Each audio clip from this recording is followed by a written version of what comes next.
iyi ni korali Ambassadors of Christ. Niwe murengezi ufite byose ububasha ntakimunanira. Korali ikimenya bose gusumbya kure umuravumba, haba mu Rwanda ndetse no mu karere ka Afurika y'Iburasirazuba. Korali y'ibigwi n'amateka ahambaye, korali yaciye impaka kuva mu myaka myinshi itambutse, n'ubu kandi bakiyoboye. Gusa uyu munsi siyo ngiye kuvugaho, ahubwo ngiye kuvuga ko umwe mu baririmbyi bayo bakomeye b'inkingi za mwamba muri yo, ariko kandi akaba umwe mu bamenyekanye cyane kurusha abandi muri iyo korali, ni Sarah Sanyu. Ni umuririmbyi w'iyi korali, ariko kandi akaba n'umuhanzi cyangwa umuririmbyi uririmba ku giti cye kuva muri 2020. Uwera Sarah Sanyu, ijwi ryiza si ryo yingenga, kuko afite ijwi ryiza ryizihira abaryumva kandi rikaryohera amatwi. Mu ndirimbo ze yakoze ku giti cye harimo n'iyi.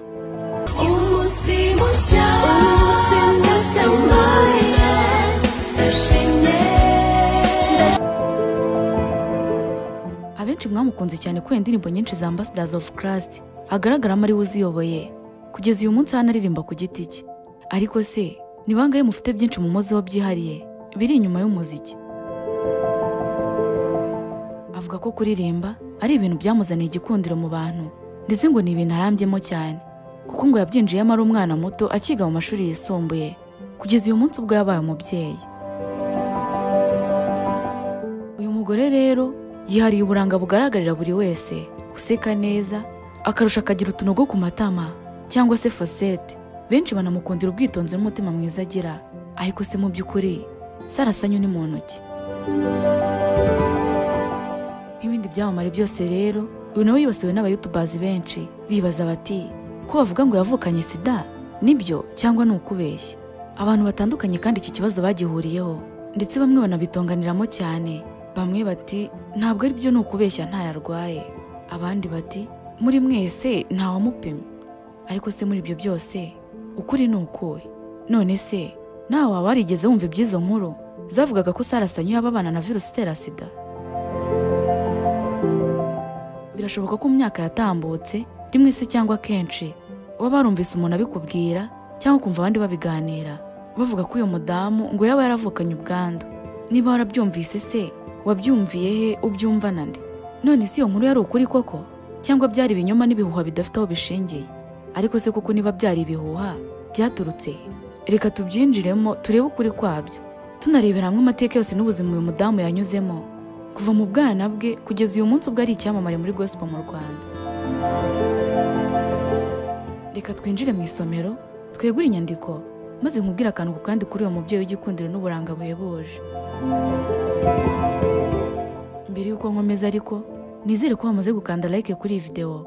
Niba kandi ari ubwa mbere ugeze aha, kora subscribe kugira ngo utazongera gucikwa n'ibyegeranyo bicukumbuye ndetse n'inkuru z'urukundo nziza tubagezeho hano ku isomero.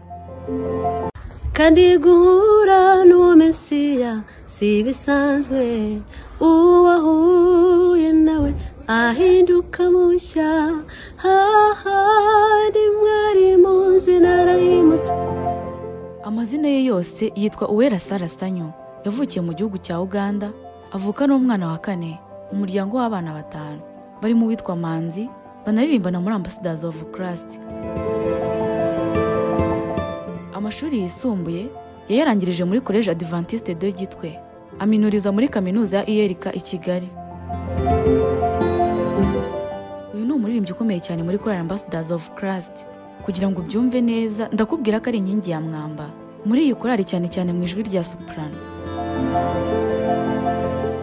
Niwitegereza neza mu mashusho agiye atandukanye ya korali Ambassadors of Christ, uzasanga Uwera Sarah Sanyu ahagaze ku murongo w'imbere. Ubundi uzasanga inshuro nyinshi ari gutera zimwe mu ndirimbo z'iyi korali kubera ubuhanga afite mu kuririmba, bikiyongeraho no kuba afite ijwi ryiza. Sanyu yinjiye muri korali Ambassadors mu mwaka wa 2006. Ukurikije imyaka afite ubu, birumvikana ko icyo gihe yari akiri umwana, nk'uko abyivugira ko yari akiga mu mashuri yisumbuye. Uwera Sarah Sanyu ni umwe mu baririmbyi b'abahanga u Rwanda rufite, ndetse akaba anakunzwe n'abatari bake kubw'impano n'ijwi ryiza afite. Ni umunyarwandakazi, akaba n'umubyeyi w'abana 2, umuhungu n'umukobwa. Umugabo we yitwa Kayumba Aime. Banakoze ubukwe ku itariki 29 Nyakanga mu 2018. rero kuri ubu amaze gushyira hanze indirimbo ze ku giti cye zigera kuri 5 utabariyemo izo yakoranye n'abandi bahanzi. Muri izo harimo iyitwa Mwana wanjye, hakaza Mwana w'umuntu, Nitashinda, Umunsi mushya yakorewe na producer Ishimwe Clement. Uyu muramuzi cyane muri Kina Music, akaba umugabo wa Knowless Butera, n'iyitwa Omora. Ni nyuma yuko Sarah Sanyu yatangaje ko agiye gutangira kuririmba ku giti cye, ariko nanone bitavuze ko avuye muri Choir Ambassadors of Christ. Yavuze ko indirimbo akunda cyane muri iyi korali yitwa Imirimo yawe Mana, naho umurongo wo muri Bibiliya akunda cyane ni Zaburi ya 23. Mu buzima busanzwe bw'uyu muririmbyi usanzwe uririmba indirimbo zo kuramya no guhimbaza Imana, avuga ko ikintu cyamushimishije kuruta ibindi mu buzima bwe ari umunsi yibarukwagaho imfura ye. Ibi ngo byaramurenze abura icyo yakwitura Imana, usibye kuyiha amashimwe yari yuzuye umutima kubwo kumuhindurira izina akava mu bukumi akitwa umubyeyi. Reka noneho mbere yuko nkomeza mbanze nkubwire gato ku bya ya nkuru yavuzwe ko uyu Sarah Sanyu yaba aravukanye virusi itera sida. Ese ibi byaje bite? Kuva yatangira kuririmba muri Choir Ambassadors of Christ, akajya agaragara ku murongo w'imbere ndetse akenshi akagira indirimbo zimwe na zimwe ayobora azantona, Sarah yatangiye kuba umusitari, abantu benshi baramumenya baranamukunda. Muri uko kwamamara rero nibwo mu myaka ya 2010 hadutse inkuru zavugaga ko uyu mukobwa wari ukiri muto muri icyo gihe yaba yaravukanye sida. Abantu barabiganiraga cyane muri salo cyangwa ku muhanda cyangwa ahandi hantu habaga hateraniye abantu barenze umwe. Iyo hajyagamo indirimbo ya Ambassadors cyangwa hakaba ikindi kintu cyose gituma haganirwa kuri iyi korali, byabaga bigoye ko iyo ngingo yasozwa hatagize umuntu uvuga ko uyu Sarah Sanyu yaba arwaye sida. Ukajya kumva umuntu aravuze ngo disi kano gakobwa keza kavukanye sida. Sinshaka kwemeza ko abantu bose bumvise iyi nkuru, ariko nzi neza ko mu bakuri iki kiganiro bamwe muri mwe mwarabyumvise. Biranashoboka kuri no mu babiganiriyeho n'abandi cyangwa uri mu babiganirijwe. Niba nawe urimo ubwo uraza kutubwira muri comment.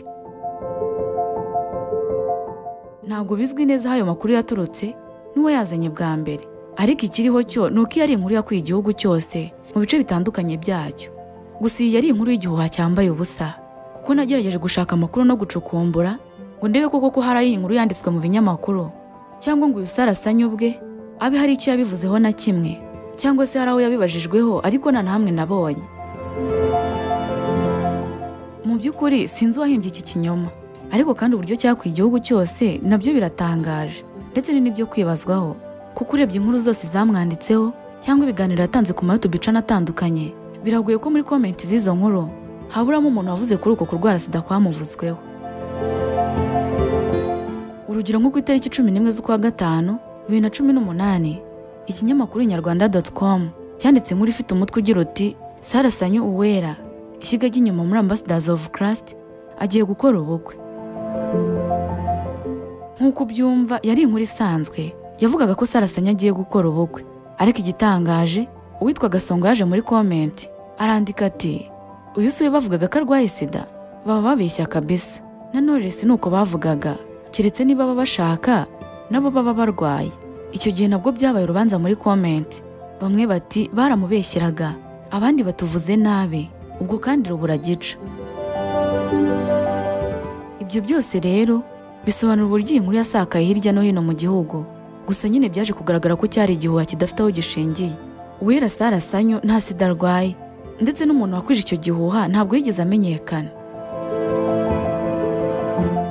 Nyuma y'umuziki, ibindi bintu Sarah akunda cyane harimo gusura inshuti ze, gusura abatishoboye, guha umwanya umuryango we no gusenga cyane. Iyo asobanura ibi, avuga ko iyo ataza gukora umurimo wo kuririmba, yari gukora ibikorwa by'urukundo birimo gufasha abakomerewe n'ubuzima n'ibindi byinshi. Ku bijyanye n'icyo kunywa, we ngo yikundira amazi, icyayi ndetse n'amata. Naho kurya agakunda ibiryo bitarimo amavuta, ibyo twakita ibya Kinyarwanda, birimo imyumbati, ibijumba, amateke n'ibindi nk'ibyo. Iyo umubajije korali akunda, akubwira ko korali zose azikunda, ko ntagira yihariye, ariko ngo mu bahanzi basanzwe uwo akunda ni Julian wo muri Uganda. Mu buzima busanzwe, nyuma yo kuririmba no gukorera Imana, Sarah Sanyu n'umukozi muri banki ya Goshen Finance PLC. Naho ku by'idini ni umudivantiste w'umunsi wa karindwi usengera ku itorero rya Kibagabaga English Church ariko akaba ari umwizera wo ku itorero rya Remera. Kuririmba no gukorera Imana mu buryo ubwo ari bwo bwose ngo nibyo bintu akunda kandi yishimira gukora. Sarah Sanyu ni umumama uhorana akamwenyu ku maso n'inseko izira imbereka ku buryo ntatinya kuvuga ko yatwaye amarangamutima ya benshi b'igitsina gabo.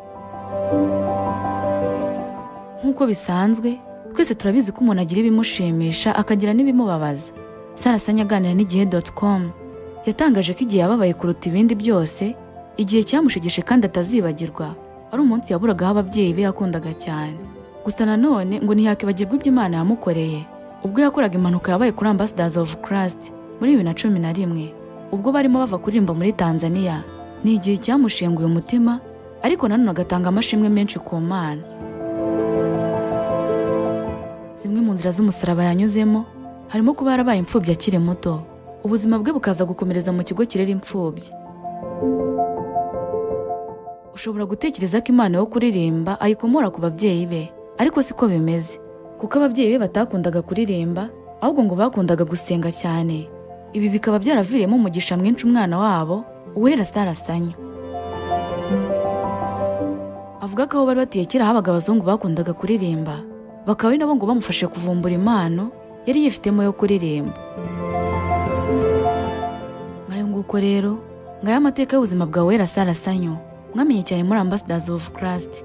Ese Uwera Sarah Sanyu uramwemera? Niba umwemera se umwemerera iki? Ngaho reka tuganire muri comment. Gitwa turi kumwe muri iki kiganiro nitwa Aniki. Wakoze cyane kubana natwe, Imana ikurinde.